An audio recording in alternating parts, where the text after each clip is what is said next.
नमस्कार दोस्तों, आपका स्वागत है एक बार फिर से आपके अपने चैनल शास्त्र ज्ञान में। दोस्तों, आप कुछ नया सीखना चाहते हैं तो हमारे चैनल को सब्सक्राइब करें।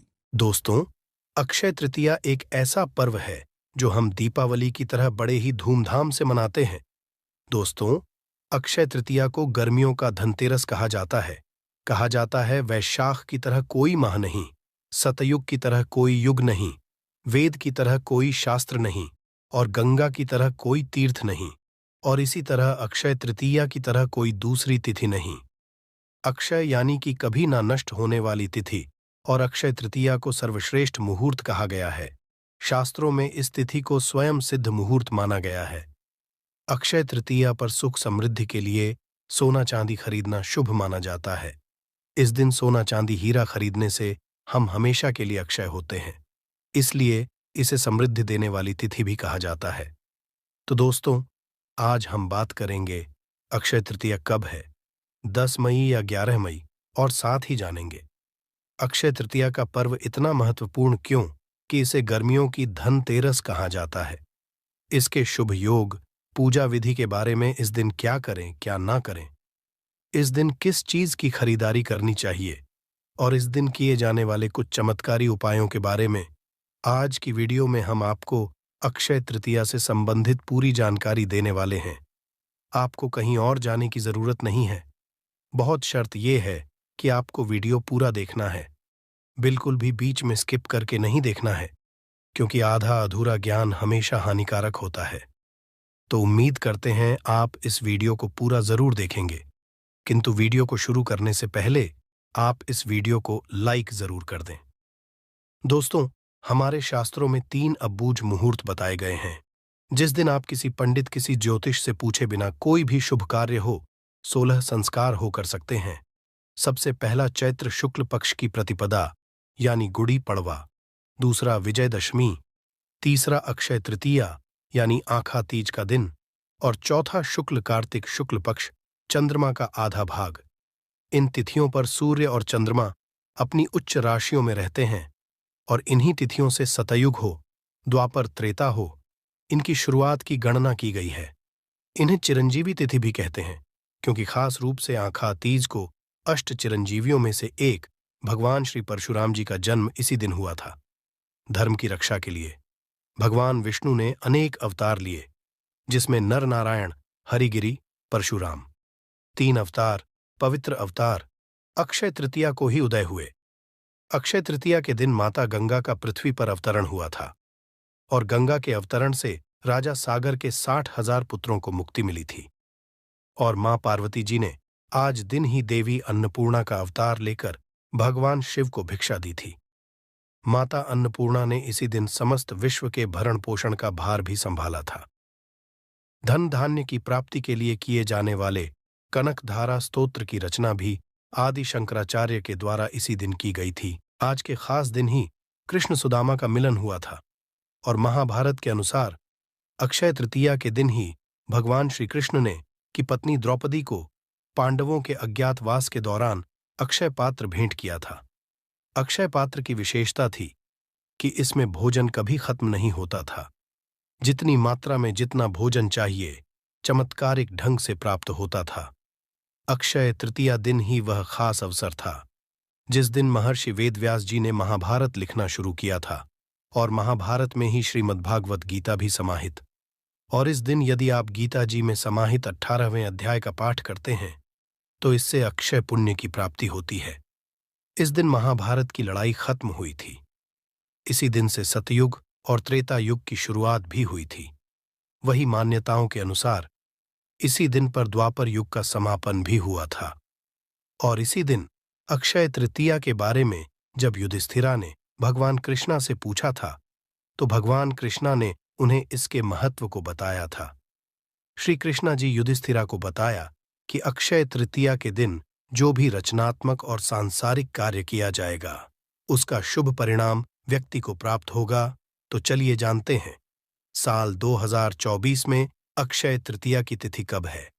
पंचांग के अनुसार अक्षय तृतीया तिथि का प्रारंभ होगा 10 मई सुबह 4:17 पर, और तृतीया तिथि की समाप्ति होगी 11 मई सुबह 2:50 पर 10 मई शुक्रवार को अक्षय तृतीया का दुर्लभ शुभ महासंयोग प्राप्त हो रहा है, क्योंकि शुक्रवार दिन मां लक्ष्मी का है और अक्षय तृतीया इस बार शुक्रवार को ही मनाई जाएगी। बात करें पूजा के शुभ मुहूर्त के बारे में तो सुबह 5:33 से शुभ मुहूर्त प्रारंभ होगा और दोपहर 12:18 तक आप पूजा कर सकते हैं। और शुभ मुहूर्त में अक्षय तृतीया तिथि के दिन आप सोना खरीद सकते हैं। सोना खरीदने का शुभ मुहूर्त क्या होगा? देखिए, अक्षय तृतीया तिथि अपने आप में शुभ मुहूर्त है। आप दिन में सोना, चांदी, हीरे, आभूषण, रत्न, जमीन, गाड़ी या कोई भी खरीदारी आप दिन में आप कर सकते हैं, किंतु राहु काल में खरीदारी नहीं करना चाहिए और राहु काल का समय रहेगा सुबह 10:45 से 12:23 तक। तो इस समय को छोड़कर आप पूरे दिन में कभी भी खरीदारी कर सकते हैं। कोई दिक्कत परेशानी नहीं है। पूरे दिन में जब भी आपको समय मिले आप इस दिन जरूर कुछ ना कुछ जरूर करें। इससे घर में सुख समृद्धि आएगी। जन्म जन्मांतर हमारे घर में सुख समृद्धि की बढ़ोतरी होगी। अक्षय अपने आप में सर्वश्रेष्ठ शुभ संयोग होता है। इस दिन मां लक्ष्मी और श्री हरि नारायण मतलब लक्ष्मी नारायण की पूजा आराधना की जाती है। इसके अलावा परशुराम जी की पूजा किया जाता है और इसके अलावा नर और नारायण की भी पूजा होती है। इस दिन हवन, स्नान, जप, दान, तर्पण करने के लिए शुभ जाता है। इस दिन सोना खरीदने से मां लक्ष्मी की कृपा बनी रहती है। इस दिन हिंदू धर्म में आस्था रखने वाले लोग शुभ कार्य प्रारंभ करते हैं। इसके साथ ही नई चीजों की खरीदारी का भी स्थिति पर बड़ा महत्व है। ऐसा माना जाता है कि इस दिन खरीदारी और खासकर सोना खरीदने से घर में कभी भी धन धान्य की कमी नहीं होती। ये दिन आपके आध्यात्मिक उत्थान के लिए भी बहुत शुभ माना जाता है। आप इस दिन प्रभु का ध्यान करते हैं तो आपको उनका आशीर्वाद प्राप्त होता है। इस दिन दान करने से भी आप जीवन में सुख समृद्धि प्राप्त कर सकते हैं। कोई भी नया काम हो, नया घर हो, नया कारोबार हो, इसको शुरू करने से उसमें बरकत मिलेगी, ख्याति मिलेगी। पंचांग देखे बिना ही आज के दिन कोई भी शुभ और मांगलिक कार्य जैसे विवाह, गृह प्रवेश, वस्त्र, आभूषणों की खरीदारी, भूखंड, वाहन, कोई भी चीज की खरीदारी, कोई जमीन, जायदाद, कोई नए कपड़े, कोई भी आभूषण, कोई नई संस्था की, कोई समाजवादी की स्थापना, कोई उद्घाटन करना, सभी श्रेष्ठ रहता है। मांगलिक कार्यों की शुरुआत के लिए अति उत्तम दिन है और इस दिन जो भी आप काम करेंगे इसमें खूब बरकत होगी। आज के दिन अपने कर्म हो, सेवा हो, दान से मनुष्य धर्म का पालन करना चाहिए। इस दिन पितरों के निमित्त कहीं पर भी भोजन दान करें। आश्रमों में आप भोजन, अनाज का दान कर सकते हैं। आप किसी गरीबों के जा सकते, अंधों के आश्रम जा सकते हैं, वहां भोजन करा सकते हैं। तर्पण कराइए, अपने पितरों के निमित्त पिंड दान कराइए, इससे अक्षय फल प्राप्त होते हैं। आज के दिन गंगा स्नान या कोई भी तीर्थों में स्नान भी करना चाहिए। इसे जो भी आप पाप करते हैं वह समस्त पाप आपके नष्ट हो जाते हैं। दोस्तों, इस दिन जौ का दान करना चाहिए। 1 मुट्ठी जौ कम से कम आप दान कीजिए। इससे स्वर्ण दान, स्वर्ण का महत्व तो स्वर्ण तो आप दान नहीं कर सकते, तो धरती का प्रथम अन्य जौ माना गया है और जौ के दानों को स्वर्ण के दानों के बराबर माना जाता है। तो आज के दिन 1 मुट्ठी जो कभी यदि आप दान कर लेते हैं तो भी स्वर्ण दान के बराबर फल प्राप्त कराता है। इस दिन आप जो इच्छा हो, पंखा, छाता, जल, सत्तू, फल, वस्त्र, किसी भी चीज का दान कर सकते हैं। भूमि दान का भी महत्व होता है, किंतु भूमि हर किसी के बस की नहीं होती है, तो आपसे कम 1 मुट्ठी चावल ही दान कीजिए, पर कीजिए जरूर। अक्षय तृतीया के दिन मां पार्वती नर नारायण की पूजा का विधान है और अक्षय तृतीया के दिन ही चारों धामों में से एक श्री बद्री नारायण के पट खुलते हैं। और आपको बता दूं, वृंदावन में जो बांके बिहारी जी का मंदिर है, उस दिन सिर्फ आज के दिन ही आपको श्री विग्रह के चरणों के दर्शन होते हैं, नहीं तो पूरे साल वो कपड़ों से ढके हुए रहते हैं। तो आज दिन इसका महात्म्य है, तो खास जान जाए कि चमत्कारी तिथि है और इसका फायदा आपको उठाना है। इससे पहले किस किसने उठाया और इसका क्या महात्म्य है, तो छोटी सी कथा बताता हूं। प्राचीन काल में एक सदाचारी और देव ब्राह्मणों में श्रद्धा रखने वाला एक धर्मदास नाम का एक वैश्य हुआ करता था। उसका परिवार बहुत बड़ा था और वह सदैव बहुत व्याकुल रहता था। उसने किसी से व्रत के अक्षय तृतीया के व्रत के महात्म्य को सुना, तो जब यह आया तो उसने व्रत किया, गंगा स्नान किया, देवी देवताओं की पूजा की, अपने इष्ट देव कुल देवी देवताओं की पूजा की और गोले के लड्डू, पंखा, जल से भरे हुए खड़े जाओगे, उन नमक, सत्तू, दही, चावल, गुड़, सोना, वस्त्र, यह सभी चीजें दिव्य ब्राह्मणों को दान किया। उसकी स्त्री को यह बात बिल्कुल अच्छी नहीं लगी और वह बार बार मना करने लगी। कुटुंब भजनों से चिंतित रहने और बुढ़ापे के कारण रोगों से पीड़ित होने पर भी वह उसके पश्चात से हमेशा अक्षय तृतीया करता रहा, कभी भी अपने धर्म कर्म और दान पुण्य से विमुख नहीं हुआ और यही व्यस्त फिर दूसरे जन्म में कुशावती का राजा बना।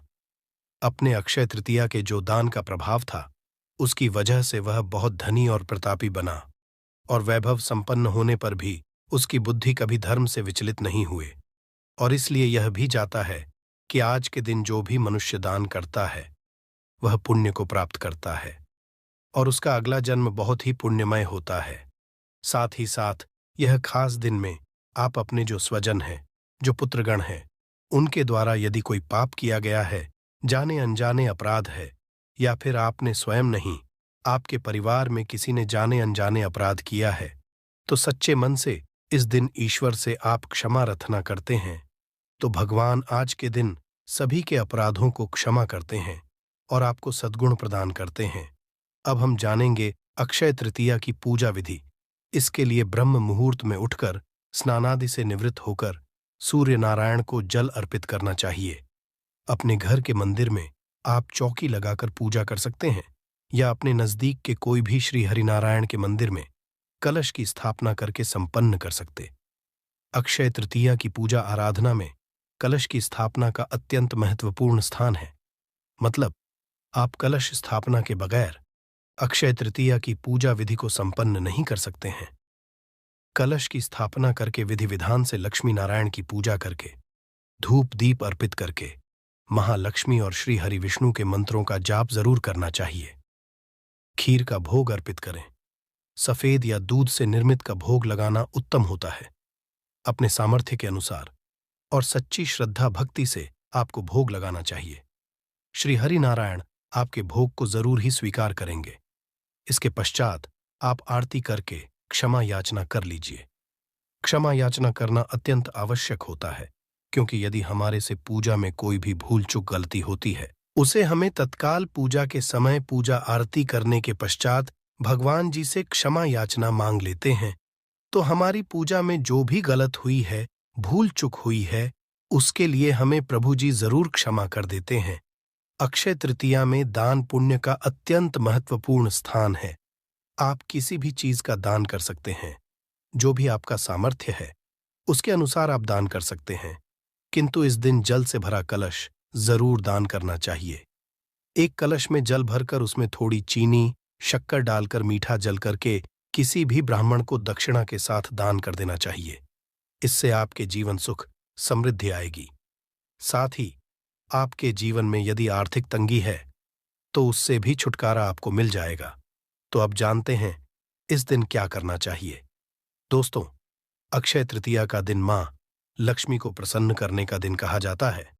यदि इस दिन मां लक्ष्मी के मंत्रों का हम अधिक से अधिक जाप करते हैं तो इससे हमें जन्म जन्मांतर के लिए महालक्ष्मी की कृपा प्राप्त होती है। इस दिन महालक्ष्मी श्री हरिनारायण के पूजा पाठ कर विष्णु सहस्त्र नाम का हमें पाठ करना चाहिए। इस दिन श्री सूक्त या कनक धारा का पाठ भी कर सकते हैं। कोई भी महालक्ष्मी के मंत्र का जाप आप कर सकते हैं। महालक्ष्मी का बीज मंत्र है ओम महालक्ष्मी नमः। आप इस मंत्र का जाप 108 की संख्या में अधिक से अधिक करके अपने जीवन का उद्धार कर सकते हैं, जीवन में सुख समृद्धि और खुशियां ला सकते। तो आप जरूर उस दिन इस मंत्र का जाप करिए। आपके के आसपास जो भी मंदिर है, देवी देवताओं का मंदिर है, उनकी पूजा आराधना जरूर करनी चाहिए। दीपदान करिए। शिवालय जाकर पंचामृत से शिव जी का अभिषेक जरूर करना चाहिए। गंगा जल से आप खास रूप से अभिषेक करिए, क्योंकि इस दिन शिव जी का आप पंचामृत गंगा जल से अभिषेक करते हैं तो 100 पूजा के बराबर माना जाता है। यदि आपको आर्थिक तंगी है तो आप गन्ने के रस से शिव जी का अभिषेक करें और शिव का पाठ करिए। इस तरीके से आप भोलेनाथ जी से प्रार्थना करें कि मेरे घर में मां लक्ष्मी का वास हो, स्थायी रूप से मां लक्ष्मी वास करें। मेरे घर में तो यह कार्य अक्षय तृतीया पर आपको जरूर करना चाहिए, किंतु ऐसे कुछ कार्य ऐसे होते हैं जो कि अक्षय तृतीया पर हमें भूल कर भी नहीं करना चाहिए। शास्त्रों में कहा गया है कि जो कर्म हम करते हैं सभी कर्म अक्षय फल प्रदान करने वाले होते हैं। हम अच्छा बुरा करते हैं, वह सब कुछ संचय हो जाता है। इस दिन किसी भी प्रकार से किसी को भी कष्ट नहीं पहुंचाना चाहिए, चोरी नहीं करना चाहिए, झूठ नहीं बोलना चाहिए, सभी जीवों पर दया करना चाहिए, क्रोधित नहीं होना चाहिए, निंदा भी नहीं करना चाहिए, किसी को अपशब्द नहीं बोलना चाहिए। कोई भी कुछ भी आपसे मांगे तो जरूर दे देना चाहिए, क्योंकि क्या पता किस भेष में आपको नारायण मिल जाए। उस कुछ ना कुछ जरूर देना चाहिए। आज के दिन तामसिक भोजन नहीं करना चाहिए। तामसिक भोजन में लहसुन, प्याज, मांस, मदिरा, बीड़ी, सिगरेट, इस तरह का कोई भी चीज आपको तामसिक भोजन ग्रहण नहीं करना चाहिए। आप सात्विक भोजन बनाकर स्वयं और परिवार को ग्रहण करना चाहिए। इस दिन शुद्ध शाकाहारी सात्विक भोजन बनाकर भगवान को भोग अर्पित करिए। उसके पश्चात स्वयं अपने परिवार के साथ ग्रहण करिए। इससे महाश्री नारायण की कृपा आप पर सदा सदा के लिए बनी रहेगी। परिवार हमेशा सुरक्षित रहेगा, सारी मनोकामनाएं पूरी होगी, आर्थिक स्थिति मजबूत होगी, सफलता की प्राप्ति होगी। आज का दिन बहुत श्रेष्ठ है, ताकि मैं आपको एक महा उपाय बता रहा हूं। यदि आप यह उपाय अक्षय तृतीया के दिन कर लेते हैं तो मां लक्ष्मी की कृपा बरसने से आपके ऊपर कोई नहीं हो सकता है। अक्षय तृतीया के दिन माता लक्ष्मी को गुलाब का, फिर आप कमल का फूल अर्पित करिए। गुलाबी रंग के, पीले रंग के कपड़े पहनकर पूजा करें। साथ ही मोती या फिर स्फटिक की माला से आप महालक्ष्मी का कोई भी बीज मंत्र का जाप करिए। अक्षय तृतीया के दिन गणेश जी के बाल स्वरूप को घर लेकर आए और अपने घर के मुख्य द्वार पर लगा दें। यदि आप ऐसा कर लेते हैं तो महालक्ष्मी स्वयं आपके साथ, गणेश जी के साथ विराजमान होके आपके घर में हमेशा हमेशा के लिए निवास करते हैं। उस दिन माता लक्ष्मी का, श्री हरि विष्णु का प्रिय भोग, चावल की खीर का भोग लगा दीजिए। साथ में आपके लिए जरूर चढ़ाएं, क्योंकि पीला रंग अति प्रिय है। तो आप इस दोनों कार्य को जरूर करें। तो यह थी आज की खास जानकारी। उम्मीद है यह जानकारी आपके काम आएगी। यदि वीडियो अच्छा लगा हो तो एक लाइक जरूर कर दीजिए और रोजाना नई नई जानकारी प्राप्त करने के लिए हमारे इस चैनल को अभी सब्सक्राइब करें। धन्यवाद।